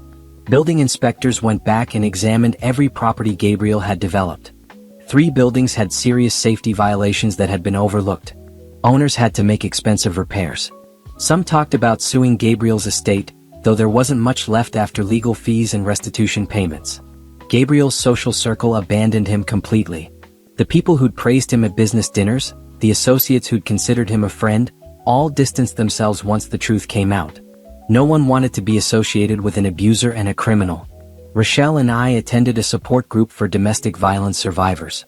Rochelle found it helpful to talk with other women who understood what she'd been through. I went to support her, but I found I needed it too. I'd spent 3 weeks living in fear, never knowing when Gabriel might discover the truth that had left its own scars. I still have nightmares sometimes, I told the group one evening. About Gabriel finding out who I was, about him hurting me before I could get evidence out. That's normal, the group facilitator said. You put yourself at risk to help your sister. That took courage, but it also took a toll. Give yourself time to process it. 3 months after the sentencing, Rochelle got the teaching job. She came home from her first day with stories about her students, excited and energized in a way I hadn't seen in years. One of my students drew me a picture, she said, showing me a crayon drawing of a woman with a big smile. That's supposed to be me. She said I'm her favorite teacher. Of course you are, I said. You're amazing. Rochelle was rebuilding her life piece by piece. She got her own apartment, A small place but all hers. She decorated it with bright colors and plants, filling it with life. She opened her own bank account and started saving money. She learned to make decisions without fear of someone questioning or punishing her. One day, about 6 months after Gabriel's sentencing, Rochelle told me she'd been on a date. "His name is James," she said. "He's a teacher at my school. We went to dinner, nothing fancy. And Renee, I had fun. I didn't spend the whole time worried about saying the wrong thing or ordering the wrong food. I just enjoyed myself." "That's wonderful," I said. "Are you going to see him again?" "Maybe," Rochelle said. "I'm taking it slow. Dr. Price says I need to make sure I'm ready for a relationship, that I'm not just jumping into something because I'm lonely or want to prove I can move on." "That's smart," I said. "But I'm glad you're putting yourself out there." "Me too," Rochelle said. "For the first time in years I feel like myself again. Like the person I was before Gabriel, before all of this."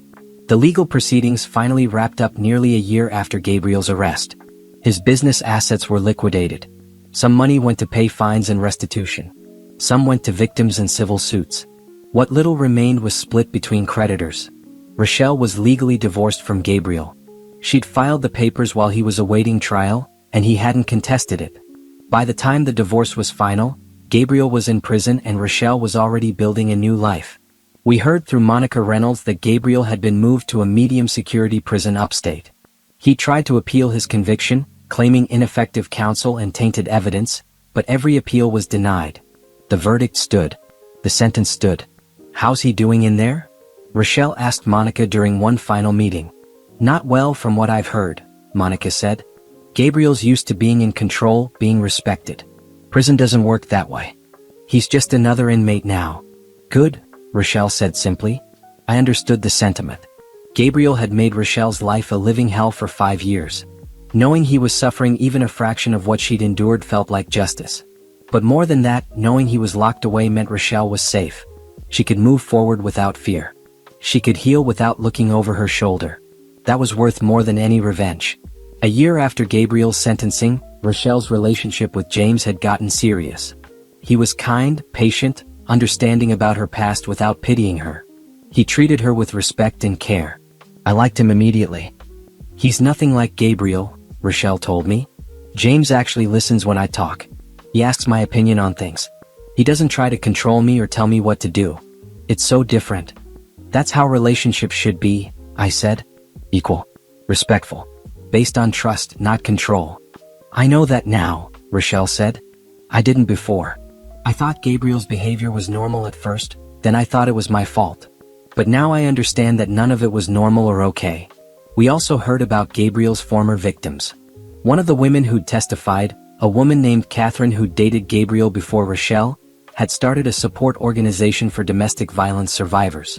She credited the trial with giving her the courage to speak out. "If Rochelle and Renee could take down someone like Gabriel Thornton, then other survivors can find justice too," Catherine said in an interview. "Their courage inspired me to help others find theirs. That made everything we'd been through feel worthwhile. Not just because Gabriel was in prison, but because our story had helped others. Because it showed that abusers could be held accountable, that victims could find their voices, that justice was possible." My own life had changed too. My graphic design business grew. People heard about what I'd done for Rochelle, and some reached out asking if I'd help document abuse in their own situations. I had to explain I wasn't a private investigator and couldn't make a habit of impersonating people, but I did connect them with resources, with lawyers and detectives who could help. I also started volunteering at a domestic violence shelter, using my design skills to create materials for their programs. It felt good to take something terrible and turn it into something helpful. 2 years after Gabriel's sentencing, Rochelle and James got engaged. The proposal was simple and sweet. James took her to the park where they'd had their first date and asked her to marry him. Rochelle said yes without hesitation. "Are you sure?" I asked her later, not because I doubted James but because I wanted to make sure Rochelle was ready. "I'm sure," Rochelle said. "James is nothing like Gabriel. He makes me happy. He treats me well. And I'm not the same person I was when I married Gabriel. I'm stronger now. I know what I deserve. And if anything ever felt wrong, I'd leave. I'd never let myself be trapped again." "Then I'm happy for you," I said, hugging her tight. The wedding was planned for the following spring. Small and intimate, just close friends and family. Everything Gabriel's wedding hadn't been. Rochelle chose every detail herself, from the flowers to the music to the food. It was her day, her choices, her happiness. Meanwhile, Gabriel remained in prison. We heard occasional updates through Monica Reynolds. He'd gotten into fights with other inmates. He'd lost privileges for bad behavior. He'd filed more appeals, all rejected. His perfect image was gone forever, replaced by the reality of what he'd done and who he really was. Do you ever think about him? I asked Rochelle one day as we were planning her wedding. Sometimes, Rochelle admitted, but not the way I used to. I don't miss him. I don't feel guilty. I just think about how different my life could have been if I'd stayed with him. How close I came to never getting out. But you did get out, I said. You're free. You're happy. You're marrying a good man who loves you. Gabriel lost everything and you gained everything. That's justice. Yes, Rochelle said, smiling. That's justice. As we sent out wedding invitations and picked out dresses, I reflected on everything that had happened. 2 years ago, Rochelle had shown up at my door bruised and broken. Now she was thriving, healed, ready to start a new chapter of her life. Gabriel had tried to destroy her. Instead, we destroyed him. And from the ashes of that terrible marriage, Rochelle had rebuilt herself into someone stronger, wiser, happier than she'd ever been. That was the real victory. Not Gabriel's prison sentence, though that mattered. Not the justice system working the way it should, though that was important. The real victory was Rochelle's transformation from victim to survivor to someone living a full, joyful life. Gabriel had taken 5 years from her. But the rest of her life was hers now. And she was going to make it amazing. Spring arrived with clear blue skies and warm sunshine. Perfect weather for a wedding. Rochelle stood in front of the mirror in her red dress, simple and elegant, her hair styled in soft waves. She looked beautiful and confident and happy. Ready? I asked, adjusting the small bouquet of white roses she'd carried down the aisle. More than ready, Rochelle said. This feels right, Renee. Everything about this feels right. The ceremony was in a small garden venue, decorated with flowers and twinkling lights. About 50 people attended. Friends, family, Rochelle's fellow teachers, James's relatives. Everyone who mattered, everyone who'd supported Rochelle through her recovery.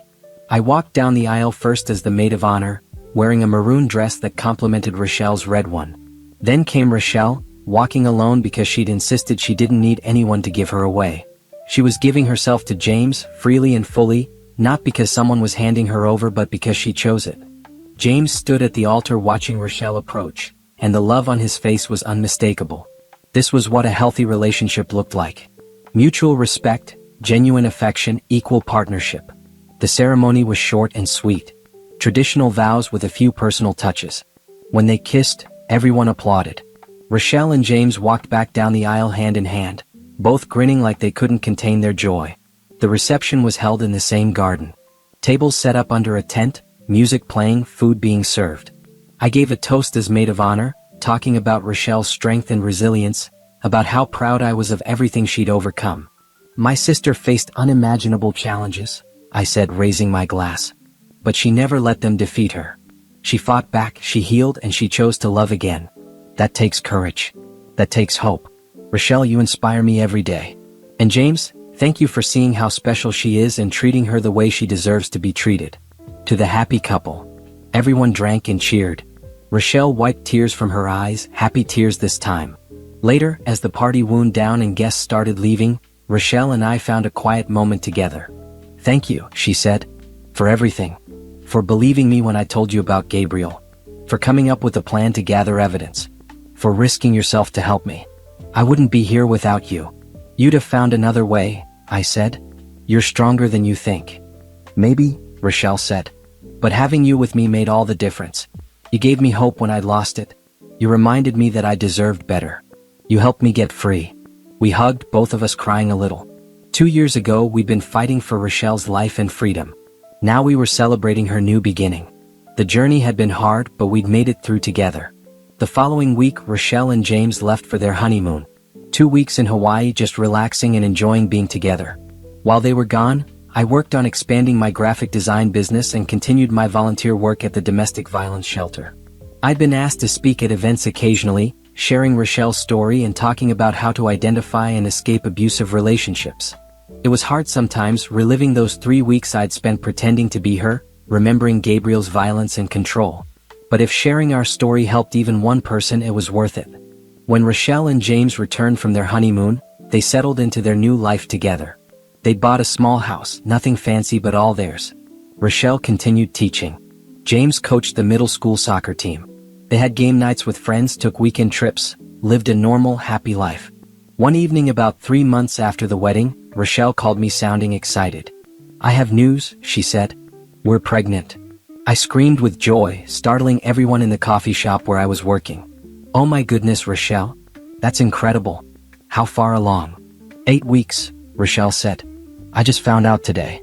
Renee, I'm going to be a mom." "You're going to be an amazing mom," I told her. "And I'm going to be the best aunt ever." Over the next few months, I watched Rochelle's happiness grow along with her belly. She glowed with excitement about becoming a mother. She and James prepared a nursery, painting it in shades of yellow and green, filling it with stuffed animals and books. "Sometimes I can't believe this is my life," Rochelle told me one day as we shopped for baby clothes. 5 years ago, I was trapped in an abusive marriage thinking I'd never escape. Now I have a loving husband, a baby on the way, a job I love. It's like I'm living someone else's life." "It's your life," I said. "The life you deserve. The life you fought for." "We fought for," Rochelle corrected. "I couldn't have done this without you." Around this time, we heard that Gabriel had been moved to a maximum security prison after repeated violent incidents with other inmates. He'd lost all privileges, spent most of his time in his cell, had no contact with the outside world. His appeals were exhausted. He was facing at least 15 more years before parole was even a possibility. "Good," Rochelle said when she heard. "He can spend the next 15 years thinking about what he did." But mostly, Rochelle didn't think about Gabriel anymore. She was too busy living her life, too focused on the future to dwell on the past. Gabriel was a chapter that had closed. She'd moved on to better things. The baby arrived in late fall. A healthy girl named Hope, which felt appropriate given everything Rochelle had been through.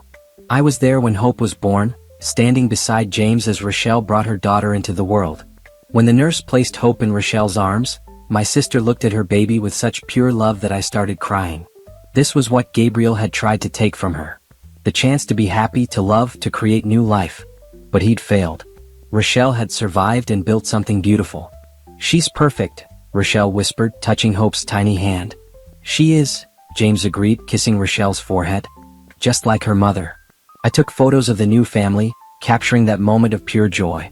Later, when Hope was asleep and James had gone to get coffee, I sat with Rochelle in the quiet hospital room. "How does it feel?" I asked. "Scary," Rochelle admitted. "I'm responsible for this little person now. What if I mess up? What if I can't protect her?" "You'll be fine," I said. "Look at everything you've already overcome. You're one of the strongest people I know. And Hope has you and James and a whole support system who loves her. She's lucky." "I'm the lucky one," Rochelle said, looking at her sleeping daughter. "I get to raise her in a home full of love, not fear. I get to show her what a healthy relationship looks like. I get to teach her to be strong and confident and never let anyone make her feel small. She'll learn all that from watching you," I said. As Hope grew, I visited often. I was Aunt Renee, the favorite person to play with, the one who brought presents and told stories. I watched Hope take her first steps, say her first words, develop her own personality. She was bright and curious and fearless, so different from the scared, broken woman her mother had been when she'd shown up at my door years ago. Rochelle continued therapy, working through trauma that occasionally resurfaced. She had bad days still, moments when old fears crept in. But they were becoming less frequent. The good days far outnumbered the bad ones now. She also started speaking publicly about domestic violence, sharing her story to help others. She was nervous at first, worried about being judged or not being believed. But audiences responded with support and gratitude. Other survivors reached out to thank her for giving them courage. "I never thought something good could come from those terrible 5 years," Rochelle said after one speaking event. "But if my story helped someone else escape or recognize the warning signs of abuse, then maybe it wasn't all for nothing." My own life continued to evolve too. My business grew beyond anything I'd expected. I hired 2 employees and moved into a real office space. I continued volunteering and speaking about domestic violence awareness. And I even started dating, something I'd put off while helping Rochelle and dealing with the aftermath of Gabriel's trial. His name was Andre, an accountant I'd met through mutual friends. He was kind, funny, stable. Nothing dramatic or intense, just a good person who treated me well. We took things slow, both of us careful after watching what Rochelle had been through. But it was nice to have someone to share my life with. 5 years after Gabriel's sentencing, life had settled into a comfortable routine. Rochelle and James had a second child, a boy named Michael. Hope was in kindergarten, bringing home drawings and stories every day. Rochelle had been promoted to head of her grade level at school. James had become assistant principal at his school. They bought a bigger house with a yard where the kids could play. They hosted barbecues and birthday parties. They were just a normal, happy family. No one would ever guess what Rochelle had survived unless she told them. Gabriel was still in prison and would be for many more years. We rarely thought about him anymore. He'd become irrelevant to our lives, a footnote in Rochelle's story rather than the main chapter. One day Rochelle and I took Hope and Michael to the park. We pushed them on swings, helped them climb playground equipment, laughed as they ran around with endless energy. "Can you believe it's been 5 years?" Rochelle asked as we sat on a bench watching the kids play. "Sometimes it feels like yesterday," I said. "Sometimes it feels like a lifetime ago." "I'm grateful for all of it," Rochelle said. "Even the hard parts. They made me who I am now. Stronger, wiser, more appreciative of what I have." "You've come so far," I said. "I'm proud of you." "I'm proud of us," Rochelle said. "We did this together. You didn't give up on me even when things got dangerous. You believed I deserved better and helped me fight for it." We sat in comfortable silence for a moment, watching Hope and Michael play. The sun was shining, birds were singing, and everything felt peaceful and right. "Sometimes I think about what my life would have been like if I'd stayed with Gabriel," Rochelle said quietly. "If I'd never found the courage to leave." "But you did leave," I said. "That's what matters." "I know," Rochelle said. "And I'm so grateful. Grateful for you, for James, for my kids, for this beautiful life I get to live. Gabriel tried to destroy me, but I survived. More than survived. I thrived." She turned to look at me, her eyes bright with unshed tears. "Thank you for giving me my life back. Thank you for everything." "Always," I said, hugging her. "That's what sisters do." Hope ran over then, demanding we push her on the swings higher. We followed her back to the playground, back to the simple joy of spending time with family. The past was behind us. The future stretched ahead, full of possibilities and hope and happiness. Gabriel had tried to write Rochelle's story as a tragedy. But we'd rewritten it together, turning it into a story of survival, strength, and ultimately triumph. And the ending? The ending was just the beginning of something beautiful. As the sun set that evening, painting the sky in shades of orange and pink, I watched Rochelle laugh with her children, hold James's hand, live the life she'd fought so hard to claim. This was justice. This was revenge. Not the angry, violent kind, but the best kind. The kind where the victim not only survives but builds a life so full of love and joy that the abuser becomes nothing but a distant memory. Gabriel had lost everything trying to control Rochelle. And Rochelle had gained everything by finding the courage to break free. That was how our story ended. With healing, with hope, with happiness that Gabriel could never touch or destroy again. And every day forward would be another chapter in Rochelle's new story, one she was writing herself, full of choices and freedom and love. The nightmare was over. The dream was just beginning. And it was going to be better than anything Gabriel had ever allowed